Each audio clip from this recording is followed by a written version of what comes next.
Hello friends, welcome again. मैं हूं अर्पित और आज हम जिस बहुत ही इंटरेस्टिंग पोएम की समरी और क्रिटिकल एनालिसिस डिस्कस करेंगे वो है एंड्रयू मार्वेल की टू हिज क्वाय मिस्ट्रेस। तो आइए चलिए शुरू करते हैं। और हमेशा की तरह हम शुरुआत करेंगे इस पोएम की समरी से।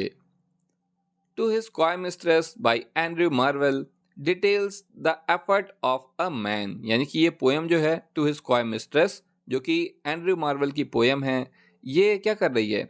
ये जो है हमें डिटेल दे रही है एक मैन की, एक आदमी की एफर्ट के बारे में towards insisting on his lovers affection. और वो क्या कर रहे हैं, ये एफर्ट किस चीज़ के लिए है? कि वो अपनी लवर, उनकी जो प्रेमिका है, उसके अफेक्शन के लिए वो इंसिस्ट कर रहे हैं। It is a beautiful love poem, ये बहुत ही एक खूबसूरत लव पोएम है। Based on a gentleman wooing his mistress, जिसमें एक जेंटलमैन है, एक आदमी है जो कि अपनी मिस्ट्रेस को जो है वो कर रहा है। वो करना मतलब कि सेड्यूसिंग एक तरह का है, कि सेड्यूस करना या अपनी ओर आकर्षित करना, ज़्यादा अच्छा अर्थ है इसका वूइंग का। तो ये क्या कह रहे हैं कि बेस्ड ऑन जेंटलमैन, जो जेंटलमैन है इस पोएम में, वो अपनी मिस्ट्रेस को वू कर रहे हैं, यानी अपनी ओर आकर्षित कर रहे हैं, to make love with him, जिससे कि वो उनसे प्यार कर सकें। जब भी मेक लव हो तो इसका मतलब होता है to have sex with someone. तो वो चाहते हैं कि जो है उनकी जो प्रेमिका है वो उनके साथ सेक्स करे। The unnamed coy mistress refuses to sleep with the gentleman in question. और जो कॉय मिस्ट्रेस है, जिसका नाम यहाँ पर नहीं दिया गया है, वो रिफ्यूज कर दे रही है इस बात के लिए, वो मना कर दे रही है कि वो जेंटलमैन के साथ सोने से इनकार कर दे रही है। And his response is to tell her that had he enough time. और ये जो जेंटलमैन है, उनका इसके बाद क्या रिस्पॉन्स है? जब ये लेडी उनके साथ सोने से मना कर दे रही है तो उनका रिस्पॉन्स बहुत ही बढ़िया है। देखिए यहाँ पर वो ये है कि वो उस लेडी से कह रहे हैं कि that had he enough time, कि अगर उनके पास पर्याप्त समय होता, बहुत समय होता, he could spend entire centuries admiring her beauty and her innocence. तो वो क्या करते? वो खर्च कर देते कई सेंचुरीज, कई सदियां वो खर्च कर देते इस लेडी की खूबसूरती को एडमायर करने में और उसके इनोसेंस को एडमायर करने में, यानी उसकी खूबसूरती को निहारने में और उसकी मासूमियत को देखने में ये सदियां बिता देते अगर इनके पास इतना टाइम होता तो। How ever human life is short, लेकिन बदकिस्मती से इंसान की जो ज़िंदगी है वो क्या है? वो शॉर्ट है। हम लोग यहाँ कुछ सालों के लिए ही आते हैं। He does not have enough time, और इस वजह से उनके पास पर्याप्त समय नहीं है। And so they should enjoy each other now while they still can। तो इसलिए इन्हें एक दूसरे को एंजॉय करना चाहिए जबकि वो ऐसा कर सकते हैं।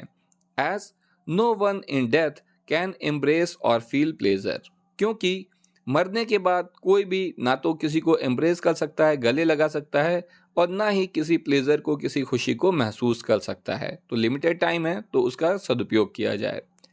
Therefore, while your beauty sits right at the surface of your skin। तो देखिए ये जो जेंटलमैन है ये लेडी से कह रहे हैं कि इसलिए जब तुम्हारी खूबसूरती जो है वो बिल्कुल तुम्हारी स्किन पर बैठी है, मतलब कि बिल्कुल तुम देखने में इतनी जब तुम खूबसूरत हो, and every pore of your body exudes erotic passion.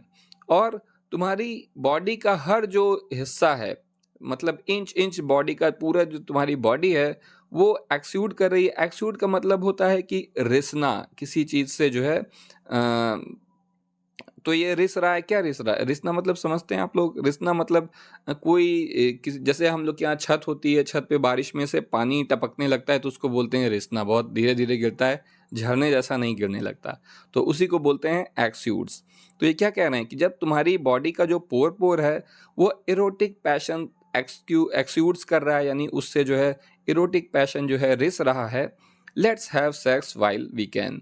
तो आओ चलो हमें सेक्स करना चाहिए जबकि हम ऐसा कर सकते हैं, क्योंकि टाइम लिमिटेड है। ऐसा नहीं कि हम कभी भी ऐसा कर सकेंगे, तो वी हैव लिमिटेड टाइम, तो now we should do this through loving one another. और एक दूसरे को प्यार करके they can make the most of their brief time on earth.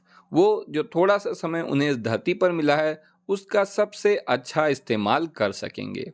And दस make something of themselves on earth. तो इस तरह से वो अपने आप से कुछ मुकाम हासिल कर सकेंगे, कुछ बना सकेंगे धरती पर अपने लिए। तो ये थी इसकी समरी। अब हम इसका क्रिटिकल एनालिसिस देख लेते हैं पोएम का। To his coy mistress is a poem by the English poet Andrew Marvell, यानी कि ये पोएम जो है ये इंग्लिश पोएट एंड्रयू मार्वेल की पोएम है।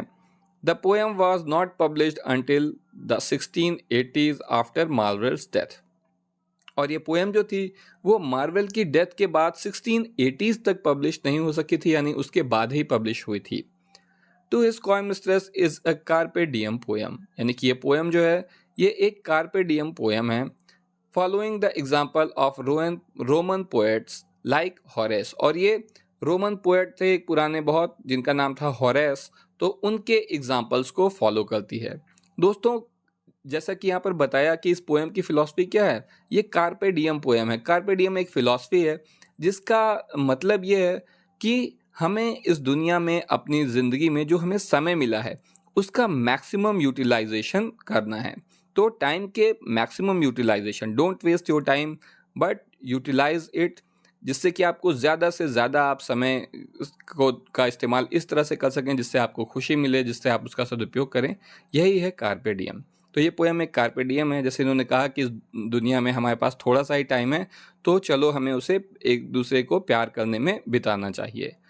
It urges a young woman to enjoy the pleasure of life before death claims her. तो जैसा कि ये कार्पे डियम पोएम है, तो ये क्या कह रही है, ये एक यंग वुमेन को जो है प्रेरित कर रही है कि वो एंजॉय करे प्लेजर्स को, खुशियों को जो ज़िंदगी हमें देती है, बिफोर डेथ क्लेम्स हर, इसके पहले कि डेथ उसे क्लेम करे, डेथ उसके ऊपर दावा करे, यानी मरने के पहले जो प्लेजर हम इस ज़िंदगी में हासिल कर सकते हैं तो चलो उसे हासिल किया जाए। Indeed, the poem is an attempt to seduce the tutelar coy mistress.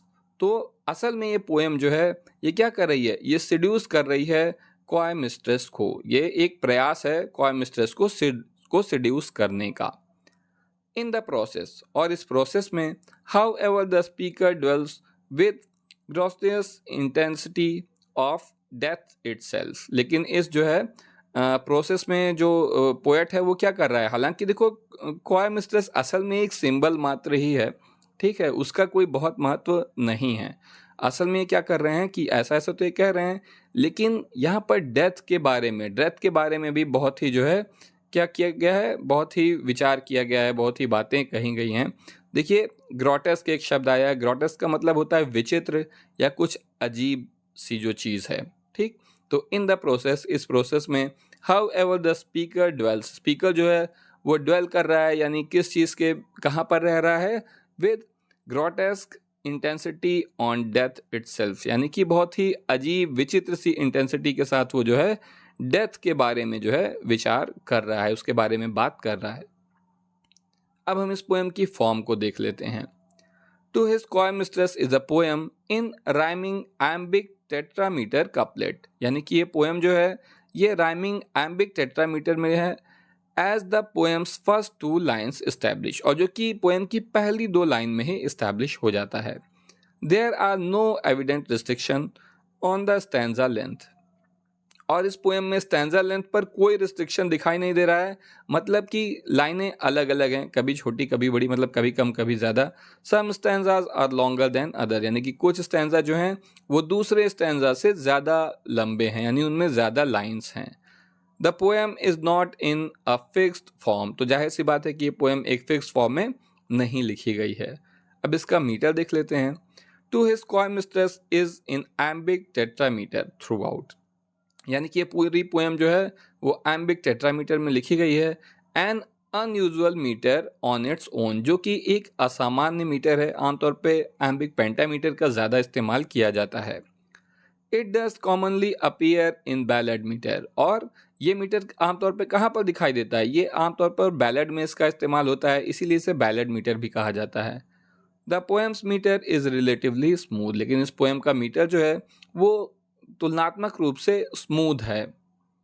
अब इसकी राइम स्कीम देख लेते हैं। To his coy mistress is organised into rhyming couplets, यानी कि ये पोएम जो है ये राइमिंग कपलेट में ऑर्गेनाइज की गई है। Each couplet has its own rhyme, और हर कपलेट की, कपलेट मतलब 2 लाइन का स्टैंजा, तो तो हर कपलेट की अपनी खुद की एक अलग राइम है। After Marvell completes one rhyme, और मार्वल एक राइम कंप्लीट करते हैं, he moves on to the next, तब फिर वो नेक्स्ट लाइन पर चले जाते हैं। One can see this pattern in the first 10 lines of the poem, और कोई भी जो है इस पैटर्न को पोएम की पहली 10 लाइनों में ही देख सकता है। विच आर राइम, जिनकी राइम स्कीम क्या है, A B B, C D D, E. तो आप देखें कि ये क्या कह रहे थे कि पहले वो एक राइम जो है कपलेट राइम करता है, एक राइम को लेते हैं, उसके बाद फिर नेक्स्ट राइम पे चले जाते हैं। तो यहाँ पर ए लिया है, उसके बाद बी पर चले गए हैं, फिर सी, फिर डी, फिर ई। तो इसी तरह से यही इसकी राइम स्कीम है। तो दोस्तों, उम्मीद है कि ये वीडियो आपको पसंद आया होगा। अगर ये वीडियो आपके लिए यूज़फुल है तो इसे लाइक करिए, और अगर चाहें तो चैनल को सब्सक्राइब कर लीजिए।